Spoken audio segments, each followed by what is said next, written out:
హైదరాబాద్లో 7 అంతస్తుల భవనం కుప్పకూలిపోయింది. సో నిర్మాణంలో ఉన్నటువంటి ఈ భవనం కుప్పకూలిపోయింది. 50 గజాల స్థలంలోనే 7 అంతస్తుల భవనాన్ని అక్రమంగా నిర్మిస్తున్నారు కొంతమంది వ్యక్తులు. గచ్చిబౌలి అంజయ్య నగర్లో ఈ ఘటన చోటు చేసుకుంది. పక్కనే ఉన్నటువంటి మరో బిల్డింగ్ అపార్ట్మెంట్ పైన ఈ నిర్మాణ దశలో ఉన్నటువంటి బిల్డింగ్ కుప్పకూలిపోయి పడిపోయింది. సో దెబ్బతిన్న పక్కన ఉన్నటువంటి అపార్ట్మెంట్ కూడా చాలా ఈ భవనం కుప్పకూలిపోయి దానిపై పడడంతో అది కూడా పాక్షికంగా దెబ్బతినింది. హాస్టల్ బిల్డింగ్ ని కూడా ఈ భవనం తాకింది. ఇక భయంతో పరుగులు తీశారు విద్యార్థులు. నాలాని ఆనుకున్నటువంటి భవనం నిర్మిస్తున్నారు యాజమాన్యం. ఇక అక్రమంగా బిల్డింగ్ నిర్మించడమే ప్రమాదానికి కారణంగా తెలుస్తోంది. అయితే భవనం కూలిన సమయంలో లోపల కార్మికులు కూడా ఉన్నారు. యజమాని అత్యాశకు కార్మికులు బలైపోయారు. సహాయక చర్యలు చేపడుతున్నారు ఎస్కే సిబ్బంది. మనం విజువల్లో చూడొచ్చు. గచ్చిబౌలిలోని అంజయ్య నగర్కు చెందినటువంటి ప్రాంతంలో ఉన్న భవనం ఇది నిర్మాణ దశలో ఉంది. 7 అంతస్తుల భవనం నిర్మిస్తూ ఉన్నారు. 50 గజాల్లో 7 అంతస్తుల భవనం అంటే అసలు పర్మిషన్ ఇచ్చినోడేవాడు? ఈ రకంగా ఇంత 7 అంతస్తులు కట్టేంత వరకు చోద్యం చూస్తూ ఊరుకున్నారా పోలీసులు కానీ జిహెచ్ఎంసీ అధికారులు కానీ? మా ప్రతినిధి సురేష్ సిద్ధంగా ఉన్నారు లైవ్లో. సురేష్, సో ఏం జరిగింది? ఈ బిల్డింగ్ కుప్పకూలడం గల కారణం ఏంటి? ఏ ఫాల్ట్ కారణంగా ఈ బిల్డింగ్ కుప్పకూలిపోయింది?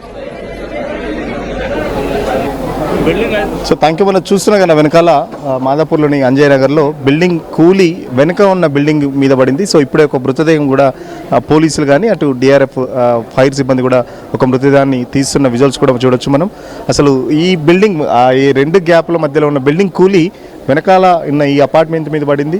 సో సెకండ్ ఫ్లోర్లో ఉన్న అపార్ట్మెంట్లో పడడంతో అక్కడ ఆ బెడ్రూమ్ మనం చూస్తున్నాగా గ్యాప్ అయితే పోలీసులు రెస్క్యూ చేస్తున్నారు. దాని వెనకాల ఆ బెడ్రూమ్ ఉంటుంది. ఆ బెడ్రూమ్ సంబంధించి 2 రిటైర్డ్ ఎంప్లాయీస్ కూడా ఉన్నారు. వైట్ ఫీల్డ్ సంబంధించి జయదర్శిని రెసిడెన్స్లో ఉన్న రమణారెడ్డి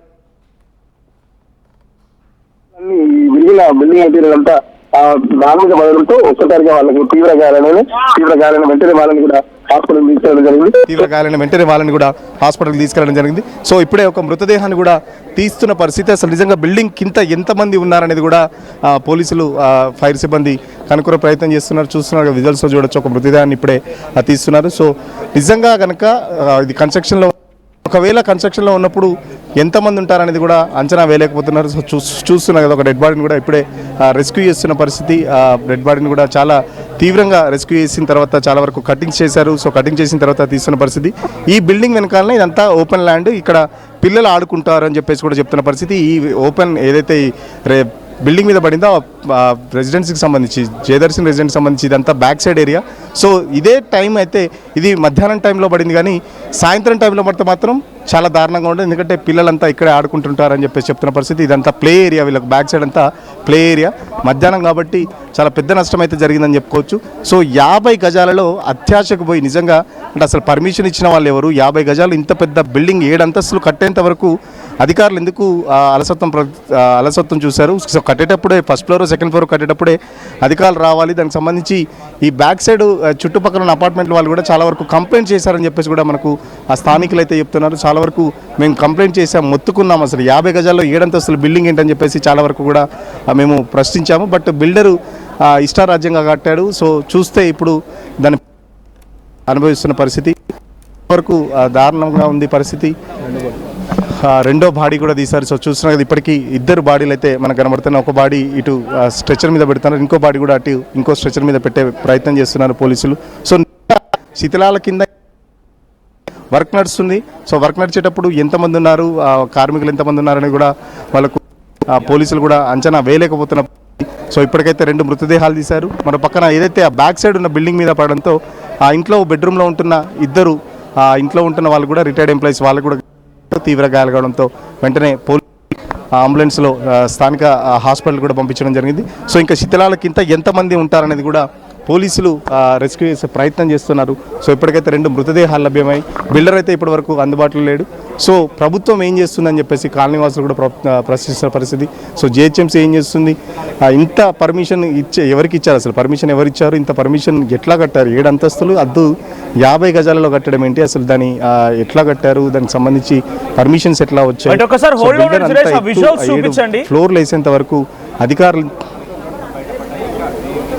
ఒక్కసారి మీరు హోల్డ్లో ఉండండి. సో ఇది గచ్చిబౌలి దగ్గర అండ్ మాదాపూర్ గచ్చిబౌలి ప్రిమిసెస్లో ఉన్న అంజయ్ నగర్లో 7 అంతస్తుల భవనం. ఓ హాస్టల్ కోసం ఈ భవనం నిర్మిస్తున్నారంటే 50 గజాల్లో. అర్థం చేసుకోండి, 50 గజాల్లో 7 అంతస్తుల భవనం. ఈ నిర్మాణం జరుగుతూ ఉంటే అధికారులు కళ్ళు మూసుకుపోయాయా? కనీసం కనిపించట్లేదు అక్రమంగా నిర్మాణం జరుగుతూ ఉంటే. హాస్టల్ కోసం నిర్మాణం జరుగుతుందట. అంటే ఏ రకంగా మారిపోయారంటే కొంత కమర్షియల్గా మనుషులు కూడా, నిజంగా యాజమాన్యాలు కూడా ఈ 7 అంతస్తుల భవనం కట్టాలి, పిల్లల దగ్గర నుంచి 10,000 25,000 ఫీజుల రూపంలో హాస్టల్ ఫీజు నుంచి వసూలు చేయాలి, కానీ వాళ్ళ సేఫ్టీ డజంట్ మ్యాటర్. నిర్మాణ దశలో ఉండగానే ఈ రకం కుప్పకూలిపోయిందంటే ఈ బిల్డింగ్ మొత్తం కన్స్ట్రక్షన్ అయిపోయి అందులో పిల్లలు ఉండగా కనుక జరిగి ఉంటే, హాస్టల్లో అక్కడ నుండి పీజీఓ హాస్టల్ నిర్వహిస్తూ ఉంటే దాంట్లో ఉన్న సమయంలో ఇది జరిగి ఉంటే, సో ఇప్పుడు ఈ ఘటన చాలా షాక్ గురి చేస్తోంది. అధికారులు ఏం చేస్తున్నట్టు? అధికారులు చోద్యం చూస్తూ కూర్చున్నారా? 7 అంతస్తుల భవనానికి పర్మిషన్ ఇచ్చింది ఎవడు అసలు? 50 గజాల్లో 7 అంతస్తుల భవనానికి ఎలా పర్మిషన్ ఇస్తారు? ఆల్రెడీ ఇద్దరు చనిపోయారు కార్మికులు, లోపల పనిచేస్తున్న కార్మికులు ఇద్దరు చనిపోయారు. ఒకరి మృతదేహం వెలికి తీస్తున్నారు, ఇంకో మృతదేహం కోసం వెతుకుతూ ఉన్నారు. ఇంకా ఎంతమంది కార్మికులు ఈ చిత్రాల కింద ఉన్నారో తెలియదు. ఈ బిల్డింగ్ పడిపోతూ వెనకాల చూడండి, ఇంకో బిల్డింగ్ మంచిగా ఉన్న బిల్డింగ్ పైన కూడా ఆ చిత్రాలు పడిపోవడంతో ఆ బిల్డింగ్ స్ట్రక్చర్ కూడా డ్యామేజ్ అయింది. ఇష్టం వచ్చినట్టుగా బయటికి బ్లూ షీట్స్, పచ్చని పరదాలు కట్టేసి లోపల ఒక పెద్ద స్కామ్ నడుస్తుంది. కేజీఎఫ్ తరహాలో దందాలు నడుస్తాయి. హైదరాబాద్లో మీ చుట్టుముట్టి ఏదైనా బ్లూ షీట్స్ వేసి లేదా పచ్చని పరదాలు కట్టేసి లోపల దంద నడిపిస్తున్నారంటే మొత్తం జరిగేది ఇదే. వారికి పర్మిషన్ ఉంటుందా? ఉండదు. రాత్రి బ్లాస్ట్లు చేస్తాడు. ఇష్టం వచ్చినట్టుగా ఆ కన్స్ట్రక్షన్ పేరుతో డ్రిల్లింగ్ చేస్తూ ఆ బండరాలని కొండరాలని తీసిపడేసే ప్రయత్నం చేస్తారు. కనీసం అటువైపు చోద్యం చూస్తున్నట్టుగా జిహెచ్ఎంసీ అధికారులు కానీ టౌన్ ప్లానింగ్ కమిషన్ కానీ చూస్తుంటారు తప్ప కనీసం పోయి అడ్డుకునే ప్రయత్నం కూడా లేదు. చూడండి, ఇక్కడ కొన్ని మృతదేహాలను వెలికి తీస్తున్న సమయంలో ఆ విజువల్స్ చూడవచ్చు, లైవ్లో కనబడుతూ ఉన్నాయి. సో సురేష్, మొత్తంగా ఇంకా ఈ చిత్రాల కింద ఎంతమంది ఉండే అవకాశం ఉంది?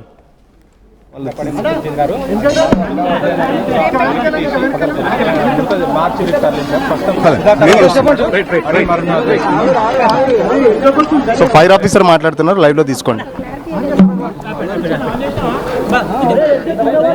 సో దాదాపు ఒక 1 అవర్ ముందు మీరు పడకండి, అంజయ్ నగర్ లో ఉన్నటువంటి ఈ నిర్మాణంలో ఉన్న భవనం ఒకటి సెల్లార్ ప్లస్ 6 ఫ్లోర్ ఉన్నటువంటి భవనం కూలిపోయింది. సో కూలిపోవడానికి కారణాలన్నిటికీ మనం ఇంకా పరిశీలించాలి. ప్రస్తుతం మేము ఆ కూలిపోయినటువంటి డెబ్రిస్ లో